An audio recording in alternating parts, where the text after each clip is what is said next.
Hey YouTube, brief point on how industrialization enters into the whole problem with capitalism and wealth gap and human rights, basic path that society has to take in order to, from my perspective, in order to correct these things. So industrialization and labor. Industrialization was sold to labor under the auspices that it would make their lives easier. It made their jobs easier, but it didn't make their lives easier. That there would be more time for leisure and more comfort and stability, as well as more and cheaper goods. There are more goods. There are cheaper goods. Industrialization did indeed bring that. What it didn't do is give better quality. In fact, it's been used to produce very shoddy quality in the past several decades. But that's it doesn't have to be that way. It's just what it is being used for. The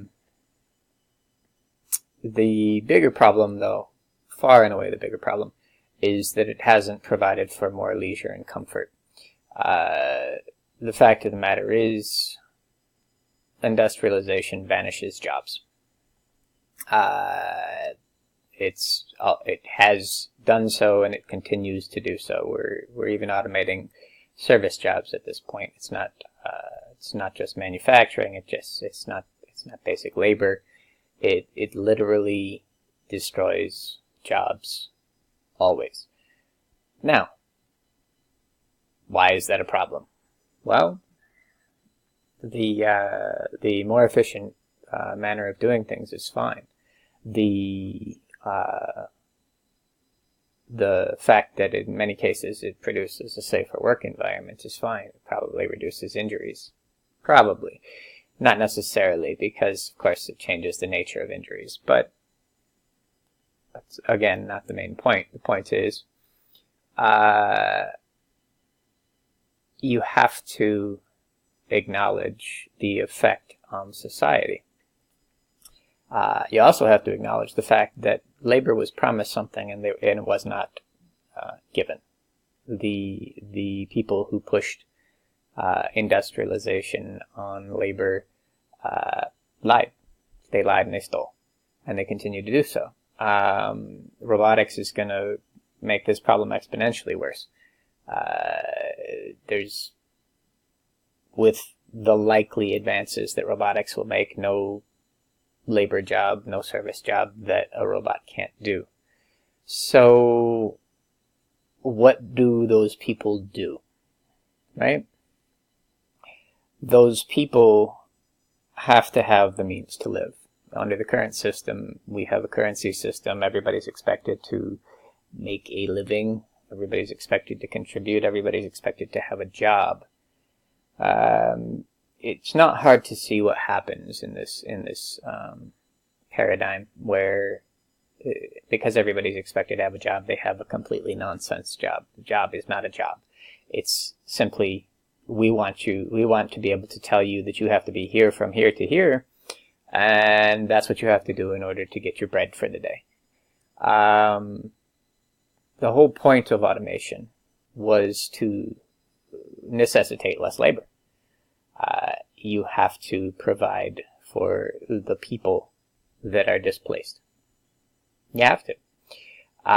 Or you have to expect them to commit crimes. So basically what you're doing, logical extension, is either you then have to provide a social safety network for all of the people that you put out of work when you replace them with this, quote, more efficient manner of doing things.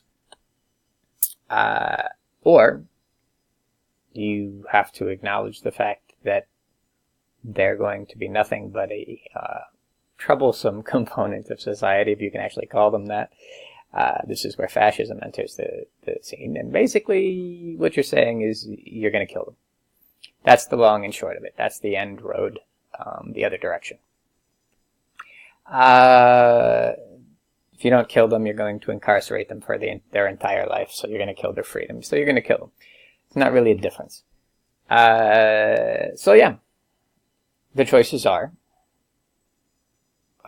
destroy large portions of the populace whenever we increase our automation options, provide a social safety network for the displaced portion of the populace that is no longer needed in order to maintain the level of productivity that we find desirable, or don't automate. Those are the choices. The don't automate is actually still two choices on a separate dichotomy, but the point is, for purposes of this dichotomy, that's where it's at.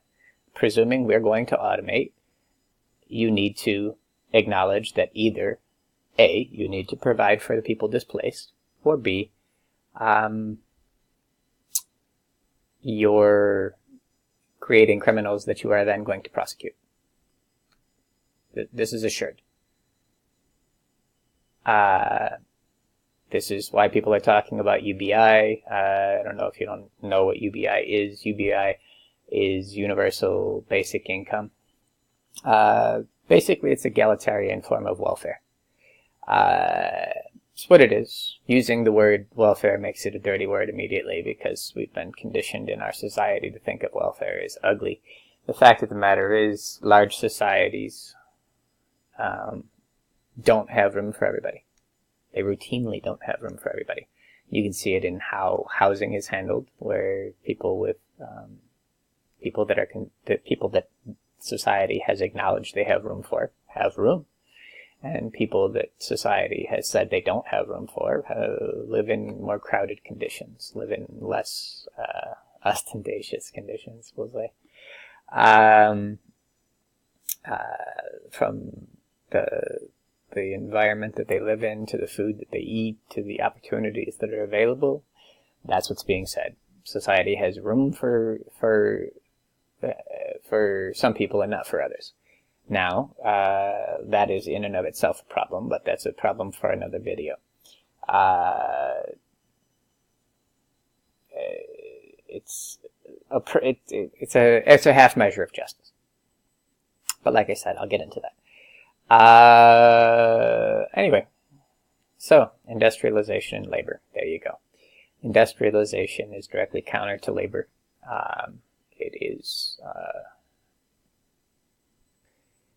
It replaces them, and that's not a question. It's not a possibility. And this magical notion that people should just find something else to do, whatever else you find to do, can be replaced with automation. That's just the facts. Later on.